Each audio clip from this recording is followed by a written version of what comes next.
Shavuot Tov. Ce soir un shiur un peu particulier, puisque nous allons faire un atelier pour regarder exactement comment s'occuper de la cuisine, encore une fois, de la manière la plus facile, en particulier si on n'a pas de vaisselle de Pessah, qu'est-ce qui est cachérisable, qu'est-ce qui ne l'est pas, et regarder donc les méthodes, comment arriver à cachériser ça. Donc bienvenue dans la cuisine de la famille Haddad, on est après la vaisselle de Motsai et Shabbat, et on va essayer, Bezrat Hashem, de tout montrer de manière pratique.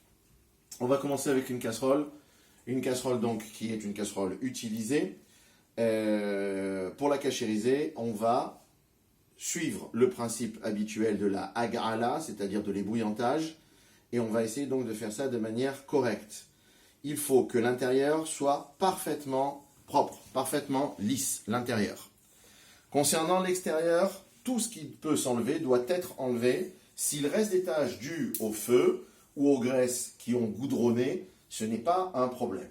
Ce qui pose problème, c'est le manche. Le manche, et en particulier les parties soudées. Donc, on va prendre un tournevis. La majorité des manches sont vissées. On va défaire le manche. On dévisse, on défait le manche.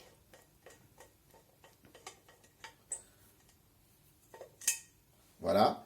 Une fois qu'on a défait le manche, il va falloir nettoyer parfaitement tout autour de la partie qui est soudée sur la casserole. Il faut enlever toutes les graisses qui sont là, de manière à ce que ce soit parfaitement propre. On nettoiera de la même manière l'intérieur du manche. On va les garder démontés, de manière à pouvoir tout cachériser par la suite. Là, ici, pour gagner un peu de temps, on a fait de chauffer de l'eau dans une bouilloire. On va essayer de faire bouillir l'eau directement dans la casserole. Et on reprend dans quelques minutes, on revient vers vous. Bien, nous arrivons à ébullition donc de la casserole. Et si vous remarquez, donc sur le côté, j'ai posé une petite cuillère directement sur la source de chaleur. Voilà, la source de chaleur. La cuillère donc chauffe pratiquement depuis autant de temps que la casserole. Vous remarquez que la casserole est remplie totalement à ras-bord. Et en même temps, notre petite cuillère, donc, elle aussi est amenée à être un fer rouge. Alors, on va demander tout simplement au caméraman de reculer un petit peu.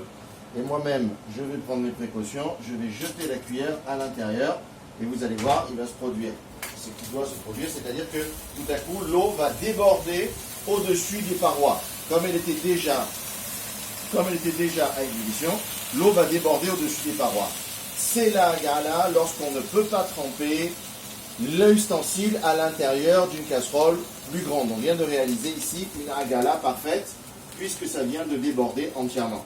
Une fois que c'est terminé, vous laissez redescendre un peu, vous éteignez le feu, vous laissez redescendre un petit peu le bouillonnement pour ne pas risquer un incident. Il faudra refroidir avec le robinet d'eau froide la casserole. Quand on l'aura retirée du feu, ça va prendre un certain temps avant qu'on puisse s'en approcher.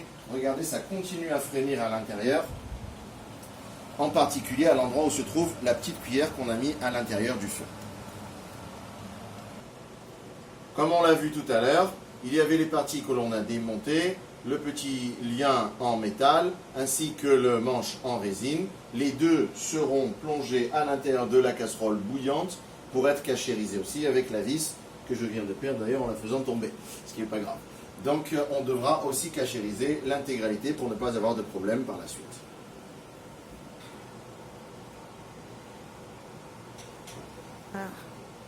Voilà, j'ai récupéré la poignée cachérisée à l'intérieur de la casserole avec une pince.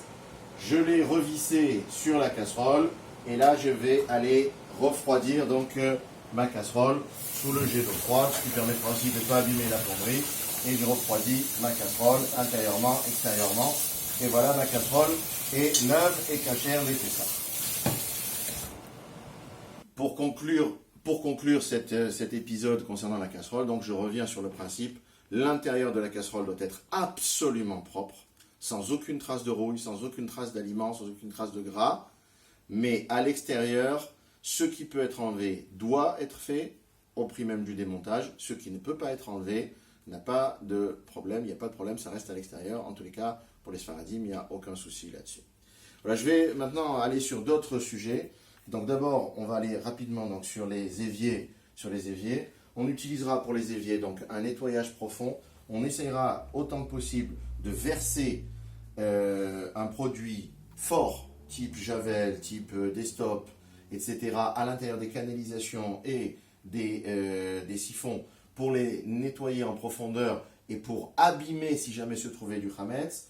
Il est bon par la suite, si c'est possible, en particulier si les éviers sont en inox, de verser de l'eau d'une bouilloire dessus de manière à les ébouillanter, puisque habituellement c'est la manière dont on les utilise, c'est-à-dire qu'ils ne servent pas à cuire mais seulement à recevoir de l'eau chaude, donc on les cachérise de la même manière. En ce qui concerne les robinets, rien de spécial, on les nettoie, si possible on les ébouillante aussi, et si c'est possible, comme ici, on démontera le mousseur pour vérifier à l'intérieur. Il y a toujours des petites saletés qui se trouvent sur le mousseur. On le nettoie, si on peut le changer, c'est encore mieux, mais on n'est pas obligé, évidemment.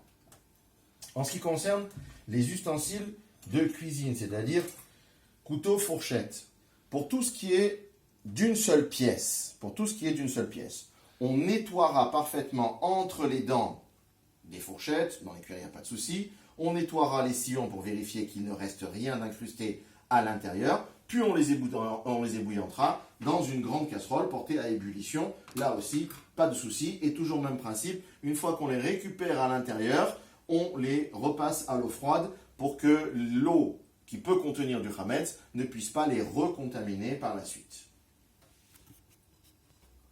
Concernant le four, même s'il s'agit d'un four à piroli, ce qui est le cas ici, étant donné qu'on se sert des plateaux et qu'on pose les pains à cuire dessus, que l'on pose directement parfois donc de la pâte et que c'est l'utilisation normale, on pourrait à la limite cachériser le four, même si ça reste une discussion, mais cette année on pourrait permettre le four, mais il faudrait à ce moment-là obtenir obligatoirement des tôles ou des plateaux neufs pour pouvoir les mettre à l'intérieur.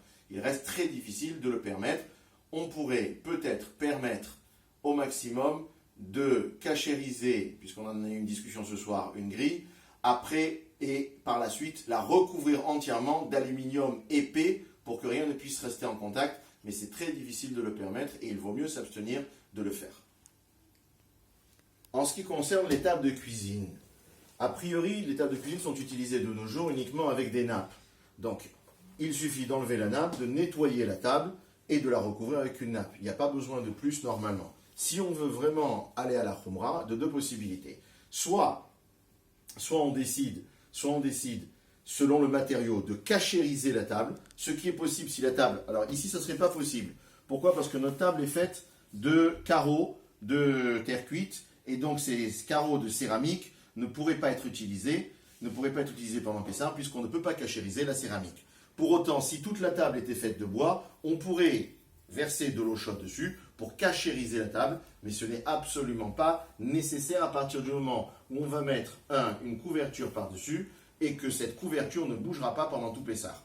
Donc chez nous, nous avons l'habitude de recouvrir la table avec un plastique isolant que l'on scotche directement autour de la table, parfois même de l'alu, et par la suite de mettre les nappes, l'une de viande, l'autre de lait, de manière à ce qu'il n'y ait pas de souci de contact avec.